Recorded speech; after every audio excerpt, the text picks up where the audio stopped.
Hello everyone, मैं Abhishek Gupta GS अभियान के ऑनलाइन क्लासेस में आप सभी का हार्दिक स्वागत करता हूं। आज हम छत्तीसगढ़ विषय के अंतर्गत नदी अपवाह तंत्र पर बात करेंगे।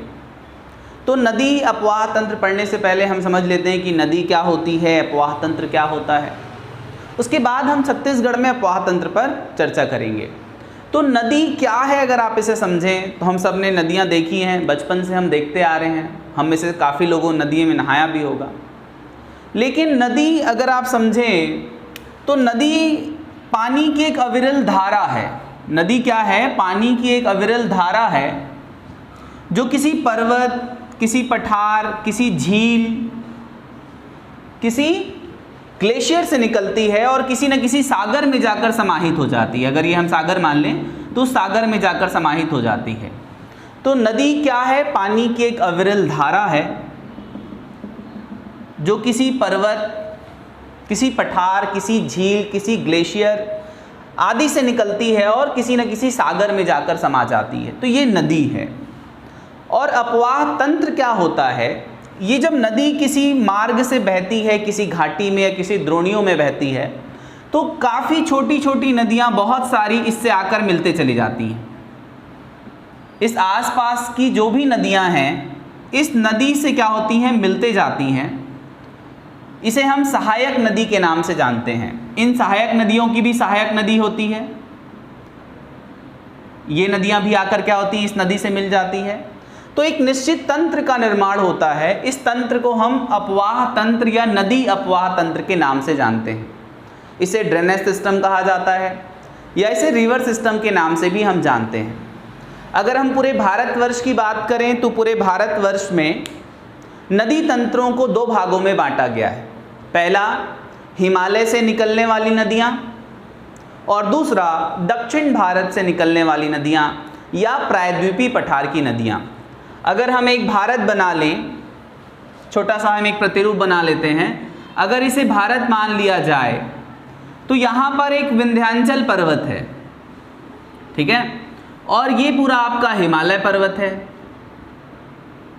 तो हिमालय पर्वत से निकलने वाली नदियाँ और ये जो है आपका प्रायद्वीपीय पठार है, तो प्रायद्वीपीय पठार से निकलने वाली नदियाँ, इन दो भागों में भारत की नदियों को बांटा गया है।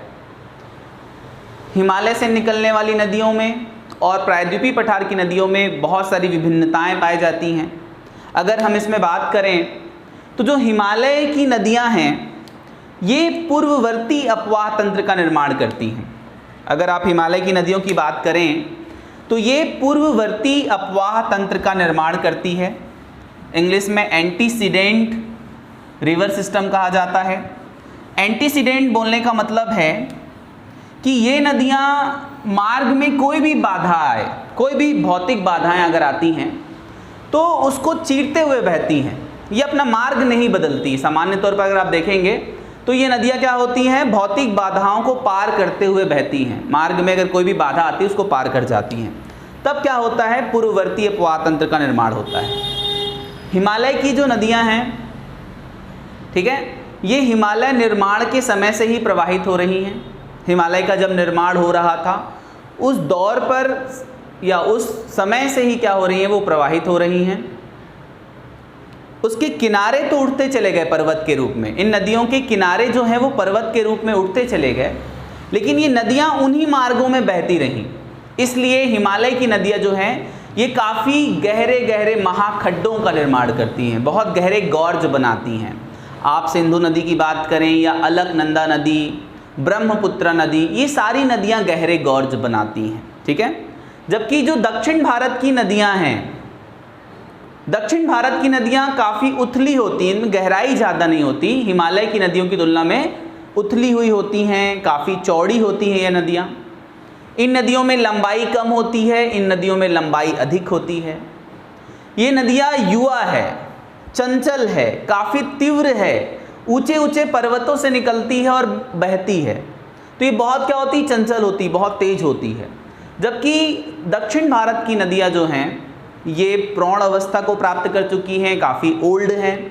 हिमालय की नदियों की तुलना में बहुत लंबे समय से प्रवाहित हो रही हैं, बहुत संतुलित है, ठीक है। और ये जो नदियां हैं ये आपका अनुवर्ती अपवाह तंत्र का निर्माण करती हैं। अनुवर्ती, कॉन्सिक्वेंट बोलते हैं।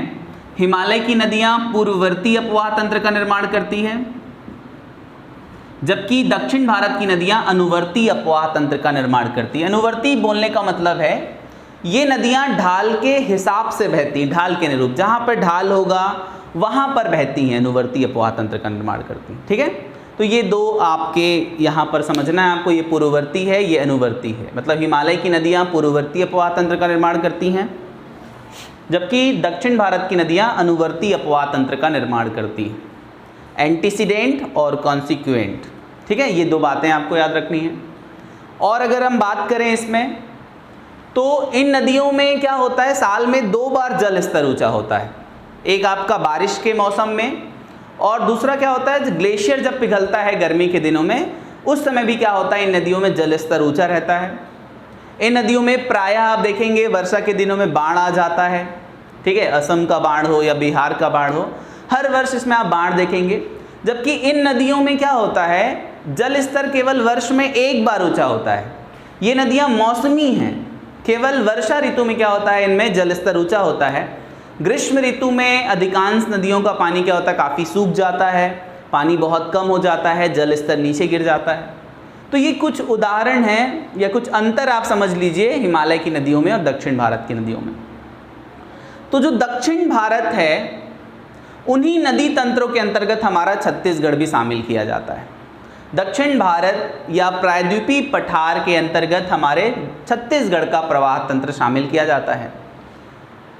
छत्तीसगढ़ की संरचना के आधार पर छत्तीसगढ़ के नदी तंत्रों को 5 भागों में विभाजित किया गया है। छत्तीसगढ़ के नदी तंत्रों को हम क्या करते हैं, 5 भागों में विभाजित करते हैं। ठीक है, अभी हमने शुरुआत में समझा कि नदी क्या है, अपवाह तंत्र क्या है, और भारतवर्ष में अपवाह तंत्रों को कितने भागों में बांटा गया है। ठीक है, उनमें सामान्य सा हमने अंतर समझा। अब हम छत्तीसगढ़ में नदी तंत्रों के बारे में बात करेंगे। तो छत्तीसगढ़ में नदी तंत्रों को 5 भागों में विभाजित किया गया है। छत्तीसगढ़ की नदियों की वही विशेषता है जो प्रायद्वीपीय पठार की नदियों की विशेषता मानी जाती है। ठीक है, तो अगर हम इसे देखें तो हमारा जो छत्तीसगढ़ का उत्तरी हिस्सा है, इसका अधिकांश हिस्सा सोन गंगा अपवाह तंत्र के अंतर्गत शामिल किया जाता है। ठीक है, ये वाला जो हिस्सा है ये सोन गंगा अपवाह तंत्र का भाग है, पहला।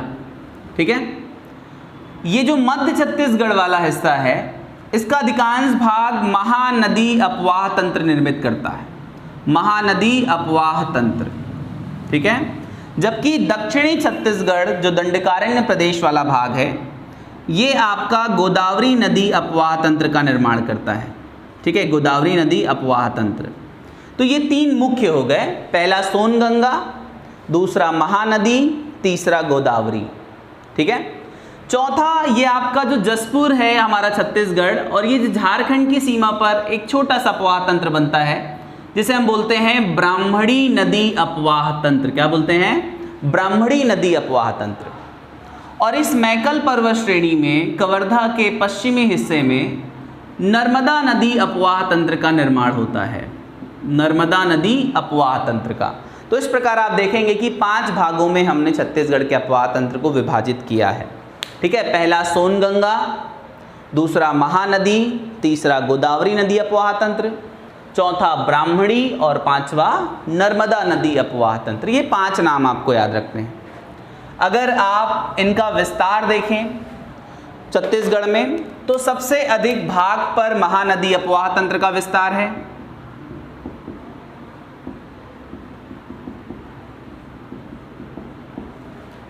दूसरी सबसे बड़ी अपवाह तंत्र छत्तीसगढ़ में है गोदावरी नदी अपवाह तंत्र। तीसरा है सोनगंगा अपवाह तंत्र। चौथा है आपका ब्राह्मणी नदी अपवाह तंत्र, और 5वें नंबर पर आता है नर्मदा नदी अपवाह तंत्र। तो छत्तीसगढ़ में सबसे बड़ा अपवाह तंत्र महानदी अपवाह तंत्र है, दूसरा है गोदावरी नदी अपवाह तंत्र, तीसरा सोनगंगा अपवाह तंत्र, चौथा ब्राह्मणी और 5वां नर्मदा नदी अपवाह तंत्र। सबसे छोटा नर्मदा नदी। अगर आप इनका प्रतिशत विस्तार देखें तो महानदी का प्रतिशत विस्तार है 56.11 56.11% आपको याद रखना है 56.11। गोदावरी नदी अपवाह तंत्र का प्रतिशत विस्तार है 28.62 याद रखना है। सोनगंगा 13.61, ब्राह्मणी 1.03% और नर्मदा नदी का विस्तार है 0.55% पर। ठीक है, तो 56.11 महानदी, 56.11, 28.62, 13.61, 1.03 और 0.55%। तो ये इसका प्रतिशत विस्तार है। अगर आप मुख्य रूप से जिले देखें तो महानदी का जो विस्तार है पूरे रायपुर संभाग में, ठीक है, दुर्ग संभाग में, बिलासपुर संभाग में, आंशिक तौर पर सरगुजा संभाग और कांकेर जिले का भी हिस्सा महानदी अपवाह तंत्र का हिस्सा है। ये अपवाह क्षेत्र है महानदी का।